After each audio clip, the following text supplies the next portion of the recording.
fact that I the like biggest ones can weigh turtles. 203. Hey, let's go, baby. Let's go. Hey, New Hood Nature, flying snakes, poison birds, and a homicidal golf ball. Yo, it's about to be a big banger, baby. Big banger, big banger. Let's get right into it. No Happy need to Halloween. wait. Hope you're having a great day. Snakes can fly. Did you know that? No, I This is a didn't. Southeast Asian chrysoplia, but it's also called the flying snake. Why? Flying snakes spend most of their time in the trees, and by pressing the ridges of their scales against the bark, they can actually climb straight up a tree even with no arms or legs. But instead of climbing down, these snakes save energy by flying from tree to tree. Basically, by flattening its body, the snake's belly forms a concave surface, kind of like a frisbee. By turning itself into a living parachute, not only can these snakes easily move through the air, they can actually make turns mid-flight.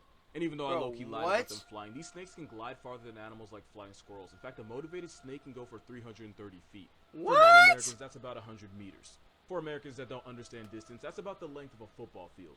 But these snakes don't usually fly to catch bodies. In fact, most of the time they're doing it to avoid other animals. Even though it is venomous, unless you're like a rat or something, it probably won't kill you. Don't be a snitch. Doesn't change the fact that somewhere in the world you can actually look up and see a snake getting hang time right over your head. I want you to remember that tonight. This bird can end your life in one of the worst ways possible.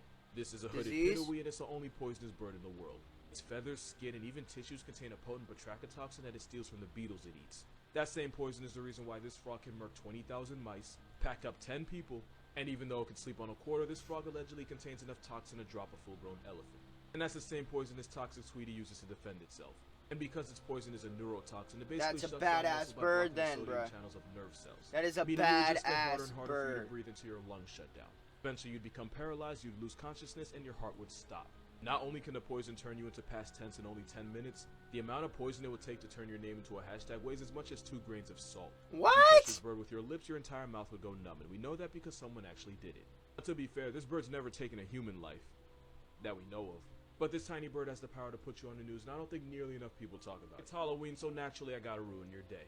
This is your only chance to scroll. So way back when in Victorian England, people would try to remove tapeworms by first having the patients starve themselves for a couple of days. Wait, then they would insert a cylinder with food into the digestive tract to lure the tapeworm, and then it would be pulled out through the mouth. Now the problem was that some of these tapeworms grew to 6 feet long, so allegedly there was a good number of patients that actually choked to death before it was completely out. But the worst part? Back then, a lot of women would purposely infect themselves with tapeworms, that way they could eat whatever they wanted without gaining weight. A very literal big mistake, because tapeworms can grow to 26 feet long, and they can live inside the host body for 30 years. That's a whole mortgage, my guy. Also, tapeworms give birth more than any other 30 animal. years! They can have up to 1,000 segments called proglottids, and some species have up to 100,000 eggs. Bro, what? In just one of them. Meaning some tapeworms can release nearly 1 million eggs in a 24-hour cycle. And if you're infected with that tapeworm, that means you probably do too. According to health organizations, about 50 million people are infected right now, and unless you show symptoms, you might never know it's inside you. In fact, some tapeworms can suppress the immune system so that your body's built-in defenses don't attack it.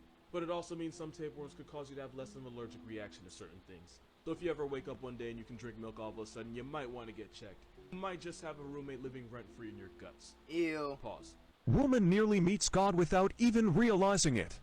Oh my, you're so dumb. How lucky this woman is. That is the now, you octopus. Know that's a blue ring octopus. Yes. I'm sure you know it's one of the most venomous things on the planet. I do know that. You might even know that one bite from it is toxic enough to put 26 men on milk cartons. There's a special thing about them that somehow makes them even worse. Because it's so small, if this octopus bites you, there's a good chance you're not going to feel it. It's like a pinprick, and it's why most people don't even realize the countdown's already started. Because you don't feel it, but when this homicidal golf ball bites you, it injects you with a neurotoxin about 10,000 times more powerful than cyanide. And once that venom's in your body, it can shut down muscles, causing difficulty breathing and eventually paralysis. Meaning you would just suffocate to death. And it's just why on this your octopus hand. can kill you in as little as 30 minutes. Which is bad enough, but if you don't know you've been bitten, you can end up getting flatlined out of nowhere if you don't seek medical attention. And if the paralysis hits you while you're swimming, use your imagination. Basically, you can hold this octopus for 3 seconds and be a was in half an hour. Which means this woman Eurostep dying in one of the worst ways possible. Anything that tries that hard to be seen is probably more toxic than future. That goes for animals and people. This is what happens when one of the deadliest animals in the world gets a taste for humans. So back in 1898, the British started building a railroad bridge over the Savo River in Kenya, and they employed several mostly Indian workers over an 8-mile area. But what they didn't realize was they had accidentally wandered right into the territory of one of the top predators on the planet. Because over the next 9 months, 2 maneless male lions would stalk the workers, and when they would return to the campsite after a long day, the lions would sneak in and literally drag the workers out and maul them into a statistic. And eat them. And at first, only 1 lion at a time would enter the campsite. But eventually, the 2 male lions started catching bodies together as a team. The crew tried to break this kill streak by putting up a thorn fence. told him a motivated Simba can jump 11 feet in the air, so the lions easily cleared it. In only 3 months, 29 workers have been put in an ashtray by the hungry lions, to the point where the other workers started to panic and leave the construction site. So the head officials responded by bringing hunters to evict the lions from the area, and you know where it goes from here. Cowie's looking down at him. He knows how this movie ends. Late one night, the lions allegedly broke into the hunter's cabin where they mauled one hunter, dragged him outside, and that was the night his name got taken off the census. Eventually, the 2 lions were shot and put out of commission, and it took 9 rifle shots to drop the second one. Eventually, the railroad workers finished the bridge, but it cost over 130 men and 2 lions to do it. And the number of men lost was an estimate, because apparently lions don't leave a lot of their victims behind. And with all the bodies the lions caught, the workers might have built the track, but the lions ran the train. Wait for it. I can Jesus explain. Christ. Oh, this is gross. This is that the bird's gonna puke it up and the mom's gonna take it. Yep. Ew, it's Once upon a time, gross. I downloaded TikTok as a joke, and now I explain stuff like this for a living. Ain't that some So when a lot of baby birds are still in the nest, instead of deucing all over the place, instead they'll dump into a white mucus membrane called a fecal sac. It's basically a built-in diaper for baby birds. And just like in the video, And the normally mother as will soon as eat the chick it. is fed, it'll release a sac for the parent to deal with. Because being a parent literally means dealing with all kinds of If the chick can't produce a sac on its own, then the mother will poke and prod around its cloaca to stimulate it into dropping its pamper pack. And the reason they do this is because 1, keeping all that nastiness in the sac keeps the nest clean, and number 2, the cleaner the nest is, the less likely it is that a predator finds it. Now the reason the mother eats it is because baby birds can't digest food completely, so they end up leaving a lot of nutrients in their poop. And since nature loves to recycle, oftentimes the parent, usually the mother, will eat the sac so the nutrients at least don't go to waste. The more you pay attention, the more you realize birds are just really f***ing weird like that. You're so Normally fucking by the time the gross, chick's ready to bro. fly, they don't need a fecal sac anymore because their systems can handle all the food they normally eat. If I have to know this, so do you. Is that normal? No. What is that? So sharks have this reboot feature where they go into a trance-like state and can't move at all. It's called tonic immobility, and it usually lasts for about 60 seconds, but it can go on for up to 15 minutes when left alone. You What? can also trigger it yourself by rubbing a shark's snout near its eyes. And once the shark snaps out of it, it goes back to whatever it was doing like nothing ever happened. We don't know for sure why they do this, but most scientists believe it has something to do with mating. It also could be because sharks use electroreception to figure out where they and other animals around them are.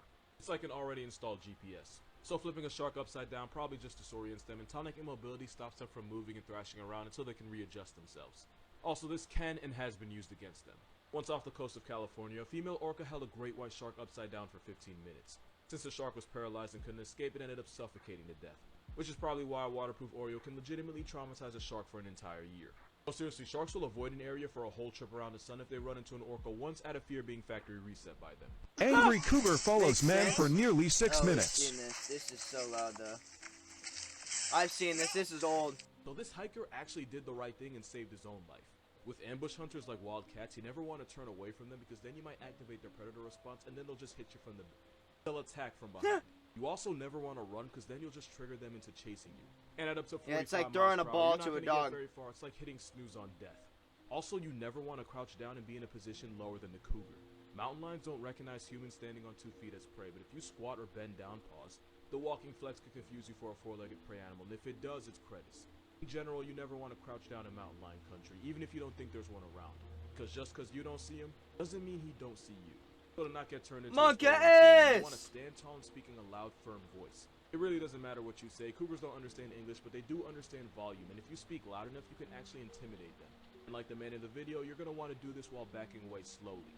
You don't want to turn your back, and you don't want to go too fast, because if you trip and fall and get turned into a hashtag, you're going to feel really stupid in the afterlife. Also, cougars are actually afraid of people and normally won't attack you unless they feel cornered. In fact, the cougar in this video doesn't want to attack the hiker, and if I had to guess, the hiker accidentally got too close to the cougar's cubs. Which Cougars you will can hide see their the cubs cub, in yep. brush and bushes, so it's basically the mother's way of escorting you out. And if a cougar does charge, 90% of the time it's just a bluff to intimidate you. 10% say goodbye. But you can respond by throwing rocks and sticks, not at the cougar, but at the ground in front of it as a warning shot. That's how you survive a cougar. Or at least the cat. If a cougar presses you here, I got no tips for you. But she might. Good one, dude. Good one, dude. Good one, dude. Yo, that was a good-ass video, man. Goddamn. Yo, shout out fucking Casual Geographic, right? Shout out Hood Nature, man. Goddamn. Not bad, man. Not bad, not bad.